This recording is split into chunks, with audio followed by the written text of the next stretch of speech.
Today on the spot, Takeshi Hiroka brings us the new releases hitting store shelves this week, as well as what's import friendly from Japan.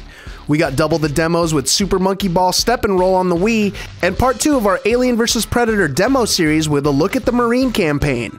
We also get updated on what to download this week on Wii Shop channel. Jody Robinson is back with Community Spotlight. We got a preview of Split Second, and we give away some games.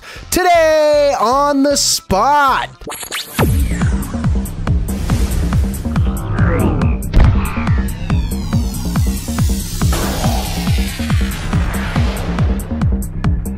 Hello everybody and welcome to Today on the Spot for Tuesday, February 2nd, 2010. I'm your host, Sean McInnes, and joining me today is my very special co-host, Lark Anderson. Lark, how are you doing? I'm doing good. I'm doing great, actually. This is the first time I'm back on the show for the new year. Okay. I was, the last couple of months, I was living in a polar bear like a wampa. When you first killed that polar bear with your lightsaber, I was worried it was going to go to waste. You're just going to leave it there, but it turns out you used every little bit of that polar bear. You slept inside of it. I commend you for that. Lark, you are not a dude who just kills polar bears all willy-nilly. Well, you use them. I applaud you for that. I actually do kill polar bears willy-nilly. That's too. Neither here nor there. Now, I've got to say, I'm feeling a little down in the dumps. We just did our BioShock 2 now playing, and I took a lot of flack in the comments. People were saying that I was playing the game really poorly. Well, you were. I was, granted. I'm not going to lie. But I had an excuse. You see, playing a game and talking about it in minute detail at the same time is really hard. I recommend you guys try it sometime. This guy. But I want to improve.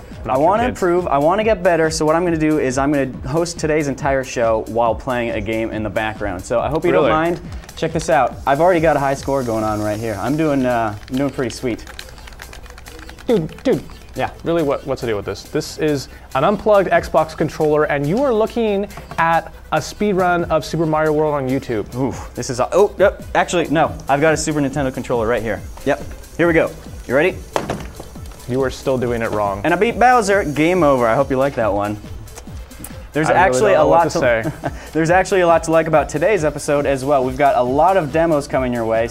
We're starting off with Super Monkey Ball Step and Roll for the Wii. We've also got Aliens vs. Predator. We're going to check out the Marines demo. And we're giving away free copies of Super Monkey Ball at the end of the show during the trivia segment, so make sure you stick around towards the end. But first, we're going to kick it off with Tor Thorson and the news. Happy Groundhog Day, everybody! It's Tor Thorson with GameSpot News for February 2nd. How's it going? Anyone needing further proof of mixed martial arts popularity got a reminder today. THQ announced that its UFC 2009 Undisputed has hit another sales milestone, having sold over 3.5 million units worldwide to date. Developed by WWE SmackDown studio Yuke's, the T for Teen rated game was released last May for the PlayStation 3 and Xbox 360. To mark the occasion, THQ revealed that Microsoft has now added UFC 2009 Undisputed to its Platinum Hits Xbox 360 collection, with Sony also designating it a greatest hit on the PS3. The move means that the Bloodsport sim now costs just $30 in either console, half its original $60 price point. In less welcome news, Namco Bandai continues to struggle with downward trending earnings. For the 9-month period ending December 31st, the Tekken 6 publisher reports its sales have slipped to $3.13 billion, down 10.4%. Having pulled in a $99.6 million profit during the same period last year, Namco Bandai posted a $129 million net loss for the same time frame in 2009. As a result of its worsening financial position, Namco Bandai has announced a Restart Plan initiative, a ranging reorganization plan focusing on transforming into a speedy group. Hey, that's their words, not mine. As part of the plan, Namco Bandai said it would be eliminating about 630 positions, or 10% of its workforce, over the next 12 months through solicitation for early retirement. Have I mentioned how much this whole recession thing sucks? Well, that's it, your Groundhog Day edition news. For more headlines, head on over to news.gamespot.com. Sean, I thought you beat Bowser already. What's the deal with this? Yeah, that's what I thought too, but who would have expected? The princess was in another castle. I gotta do another castle. I guess you never really do expect that one. But those are the latest headlines in the news, and now we're gonna go check out the new releases of this week, including games like Stalker, Call of Pripyat. You were close. It was really something close. like that. Let's go with that. Let's go with that.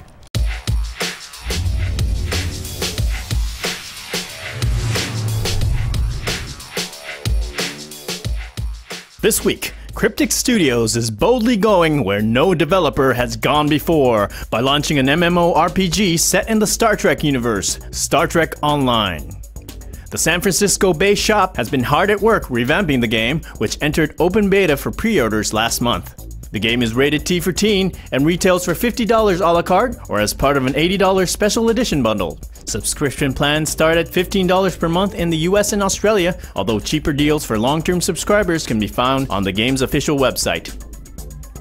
Gamers who prefer RPGs to have a beginning, middle, and an end can check out Sony's Japanese import, White Knight Chronicles. The international edition of the game contains a fully localized version of the Japanese original, which publisher Sony claims has a potential 100 hours of gameplay. It also sports a number of extras, including 50 additional online quests on the disc, with still more quests becoming available as downloadable content. Rounding out the week are 2 expansions of note. Stalker: Call of Pripyat is the second add-on to the 2007 post-apocalyptic action RPG Stalker: Shadow of Chernobyl. This new expansion drops players into the role of Special Agent Alexander Dekhterev. As the undercover operative, players are tasked with locating several missing helicopters while also contending with rival scavenger factions and radioactive mutants. Environments presented in the game include a secret military base, an abandoned factory, and the titular city of Pripyat. A less ambitious but more lucrative expansion is Sims 3 High-End Loft Stuff. As advertised, the story-free add-on is filled with expensive items for Simlish materialists to load up on. Items in the pack include sharper image-like gadgets, designer furniture, haute couture fashions, and virtual video game systems, so player Sims can play games within the game. For further details on this week's games, visit GameSpot's new releases page. Release dates are based on retail listings and are subject to change. And that was your look at this week's new releases, and now for another upcoming new release, Super Monkey Ball Step and Roll for the Nintendo Wii. Let's check out the demo right now. All right, folks, up next we got a demo for Super Monkey Ball Step and Roll, and I've got Derek Peel here from Sega to show it off. Derek, thanks for joining us. Yeah, thanks for having me. Super Monkey Ball. This is a classic franchise for Sega, and it's the second time it's coming on the Wii, right? That's correct. But this time around, you'll get to play the game with the Wii Balance Board, which opens the whole gaming experience to a new level for both Super Monkey Ball fans and Wii Balance Board owners. It seems like a good fit for the series, you know, rolling around, keeping your balance. Yeah, it's a perfect fit. You actually feel as if you are the monkey in the ball. Be the monkey. Exactly. All right, so, you know, Monkey Ball throughout its various incarnations has had a lot of modes, a lot of gameplay, different types. Give us an overview of what folks can expect here. Well, we definitely have the single-player mode coming back on this video game. We also have an all-new co-op mode where player 1 balances on the balance board and moves the monkey through all the stages, whereas player number 2 has the Wii remote and actually shoots away obstacles in player 1's path. Shoots them away, so sort of like a little monkey on their back with a laser. Exactly, and there's cool power-ups, there's bazookas, there's lasers that you can power up your gun to help get through all those stages. All right, so now those stages you're talking about are sort of roll around, you know, navigate turns, collect bananas. What other game types are going to be here in Step and Roll? There's also going to be marathon mode where you have no rest in between the stages. Ooh. And the cool thing is that how you exit the stage you're in, it will carry through to the stage that you're entering, so you'll have the velocity that you're going at in the previous level. So if you speed into the finish line, you're going to start off the next one moving pretty quick. Exactly. That seems like it might be kind of challenging. Yeah, it's definitely for those hardcore Super Monkey Ball fans out there. Cool. Well, we'd love to get a look at the mini games, but also I want to check out this cooperative mode. So right now we're seeing single player mode, but let's jump over to cooperative. Now you said one player stays on the balance board and they control the rolling. And then the other player, is it just sort of like a targeting reticle on the screen to explode obstacles? How does that work? Yes, player 1 is on the balance board, same as in single player mode, but then now there's a reticle on the screen where player 2 must aim and shoot and blast away those obstacles. Okay, and the obstacles here are pumpkin Halloween type barrel thingies. Yes.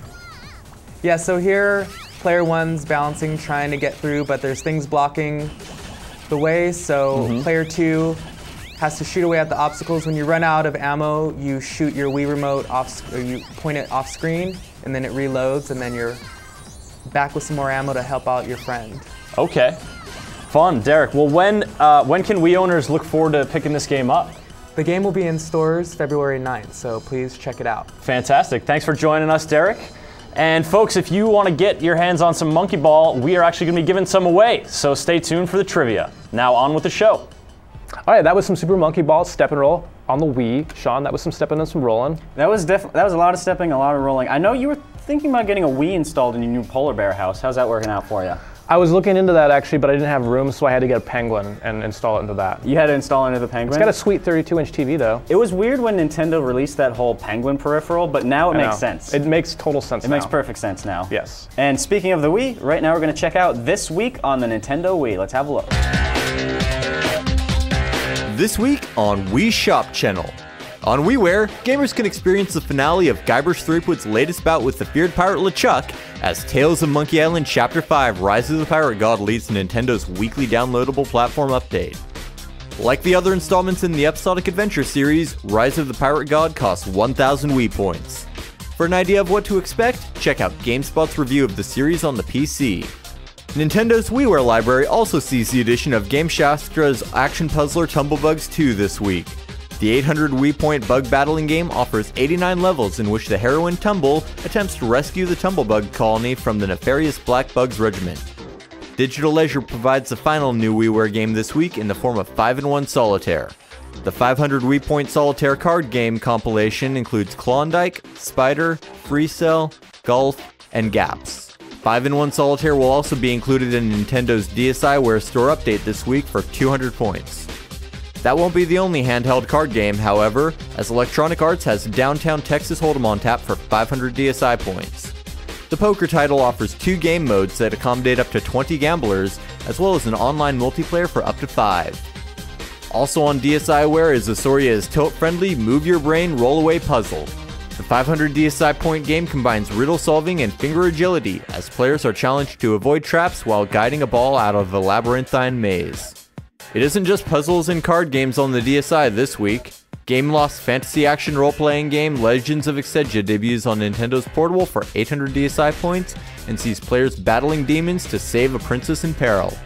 The final new addition to the Nintendo Store this week is the Virtual Console release of Alex Kidd in Shinobi World. Originally available for the Sega Master System, the action platformer puts Alex Kidd against enemies from the classic Ninja series Shinobi across 12 different stages. Alex Kidd in Shinobi World sells for 500 Wii points. That's all we have this week. Be sure to check in as always for the latest This Week on Wii Shop Channel.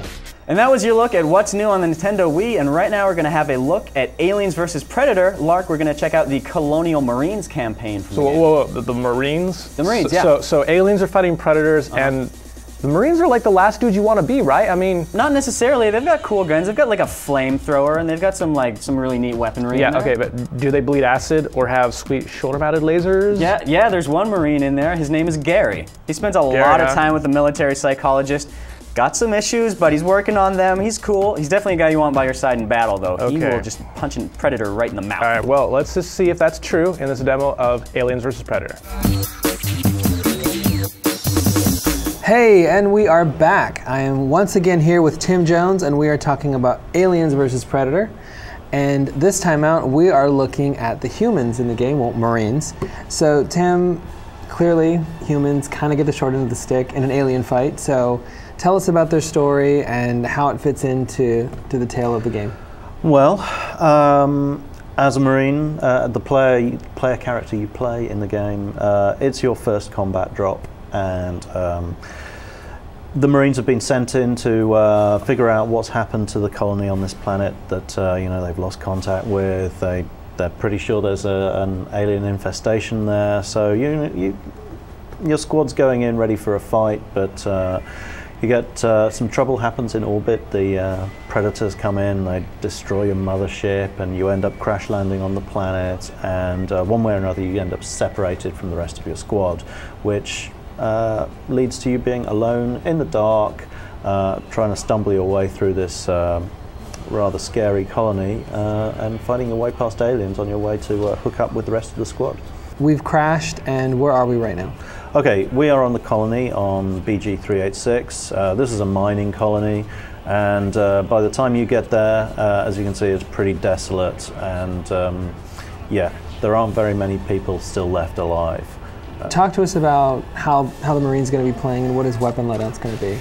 Okay, well, I mean, for the Marine gameplay, it's a little different to most first-person shooters. I mean, it's probably the most familiar of the experiences we've got there because you are a human, because you are holding guns. But a lot of the real feel for it is it's kind of you against the darkness in many ways. I mean, you know, the alien is that classic creature that like stalks you through the darkness.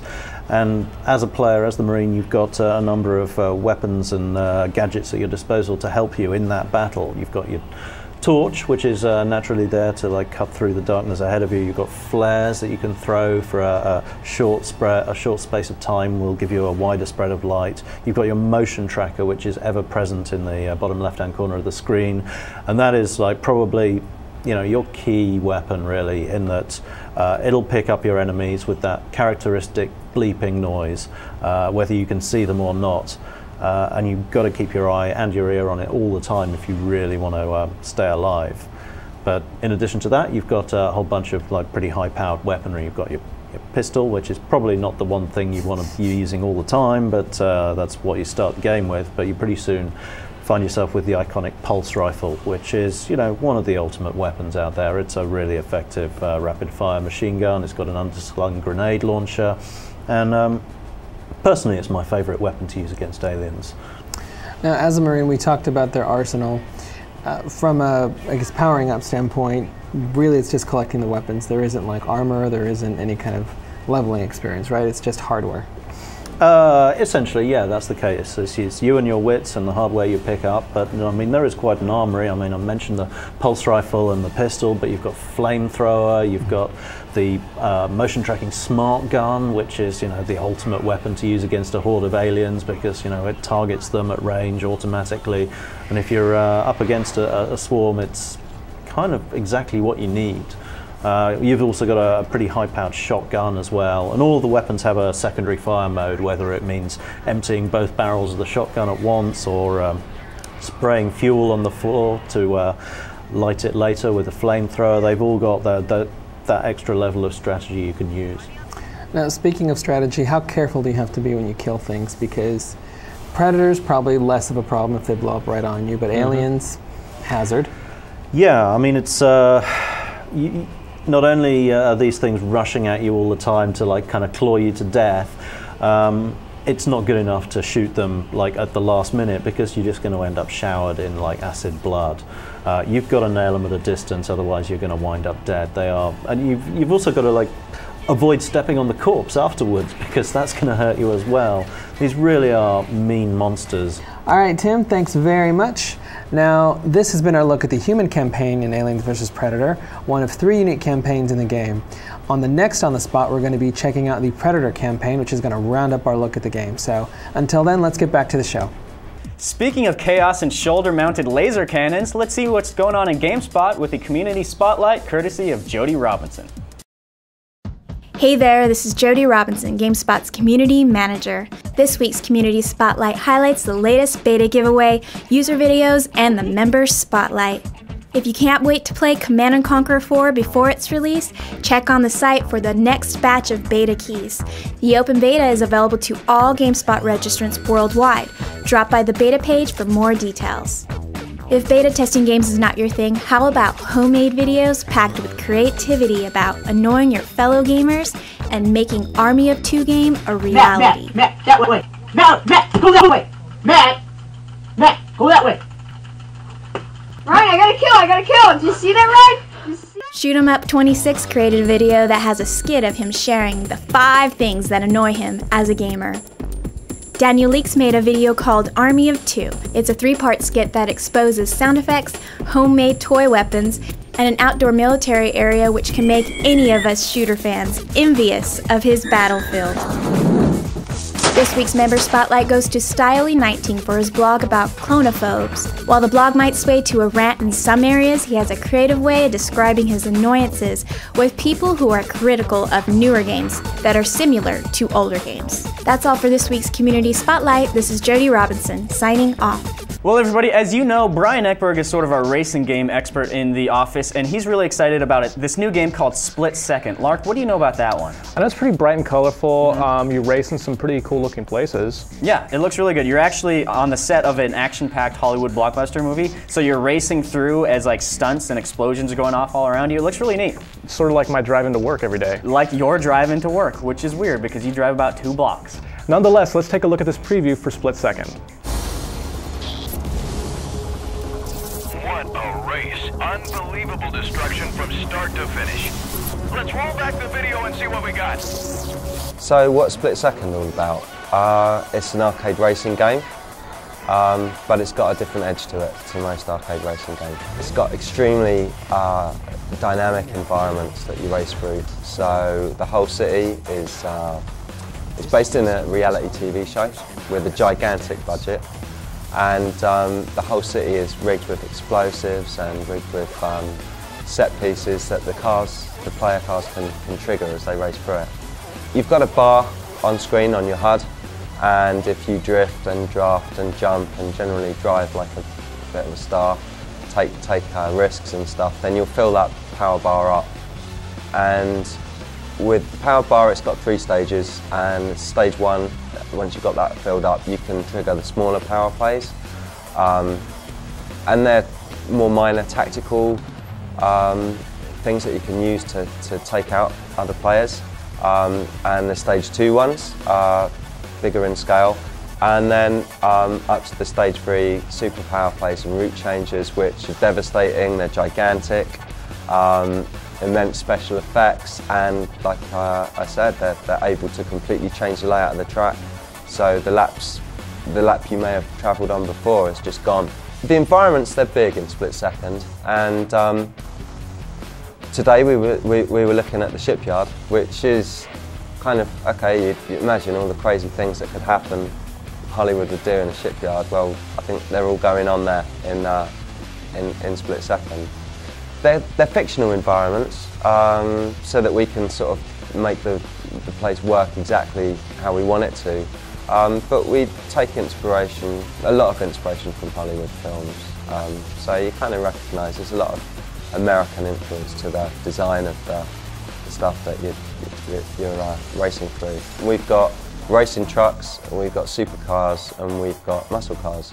So muscle car is kind of, that's often what you're seeing in the concept art and art that may have sort of gone out into magazines and online. And that's kind of a very standard kind of split-second vehicle. And then there's the supercars, which super high speed, rear-wheel drive, high torque, acceleration, lots of performance, a bit more lightweight. If you're driving a supercar through the middle of a big power play, shockwaves are going to push it around. It's going to try and swap ends, and it can be harder work to ride through that explosive event. If that's going on, you want to be in a racing truck. They're more stable, they're more weighty, and they hold their line better through that stuff, but that weight comes at the disadvantage of the torque.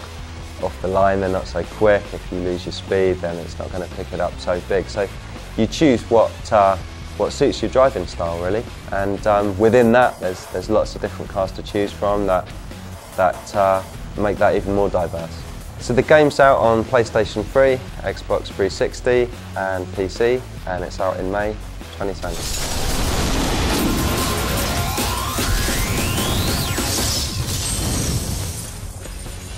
Well, I hope you enjoyed your look at Split Second, and now it's time for Import Friendly. Lark, as you know, the nation of Japan is just a constant source of joy and amusement, and our Import Friendly segment really highlights that. That's right, Japan is a magical place, and there's a lot of great games coming out, like Valkyria Chronicles 2, Final Fantasy 13. And the real, big star of the segment, Pokepark Pikachu's Big Adventure for the week. That's right, that's right. That's the elephant in this room that we're just That is the trying to ignore. 800-pound gorilla elephant We're just in the middle trying of the to room. ignore, but it's just too big for us to ignore. It's too big. We can't ignore it anymore, so let's have a look at Import Friendly. Takeshi, take it away.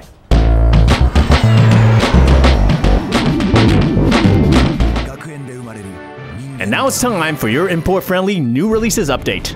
It's been 2 years since the war with the Imperial Alliance. Gallia is once again engulfed in the flames of war. Valkyria Chronicles 2, the next chapter in the Valkyria series, is now on the PSP. The familiar turn-based battle system Blitz makes a return with action mode where battlefield tactics come into play, and command mode where methodical strategy will win the day. Over 30 unit types and countless battlefields. Valkyria Chronicles 2 hit Japanese store shelves January 21st. A US and European release is planned for summer of 2010. Protect the Pokepark as Pikachu in this new action-adventure game, Pokepark Wii, Pikachu's Big Adventure. Pikachu no Daiboken! In order to rescue Pokepark from an impending danger, Pikachu must collect the fragments of the Sky Prism with the help of his Pokemon friends. Battle and play with other Pokemon to make new friends. As Pikachu makes more and more Pokemon friends, more activities are unlocked, which get you one step closer to collecting all the fragments of the Sky Prism. Pokepark Wii hit Japanese store shelves December 5th. Unfortunately, a release outside of Japan has not been announced. The next chapter in the classic shmup series, Darius, is now available for the PSP. New game mechanics, new bosses, and new game modes await you. Only you can protect the planet Darius. Darius Burst hit Japanese store shelves December 24th. A release outside of Japan has not been announced. Finally, the next chapter of Kingdom Hearts comes to the PSP with Kingdom Hearts Birth by Sleep. This prequel to the first Kingdom Hearts game takes place 10 years before the original and features many previously unseen characters and unexplained plot elements from the original Kingdom Hearts series. The game centers on the journey of Terra, Aqua, and Ventus and their quest to locate the missing Master Xenohort. The game uses an overhauled battle system different from previous games in the series, with new elements called the Command Board, Command System, and Dimensional Links added in. Kingdom Hearts Birth by Sleep hit Japanese store shelves January 9th. A release outside of Japan has not been announced. And that was some of the new import releases of the past few months. Make sure to check out the brand new Import Friendly, where we take a trip through the much anticipated Final Fantasy XIII. Thanks for watching, everyone. This is Takeshi saying, see you next time.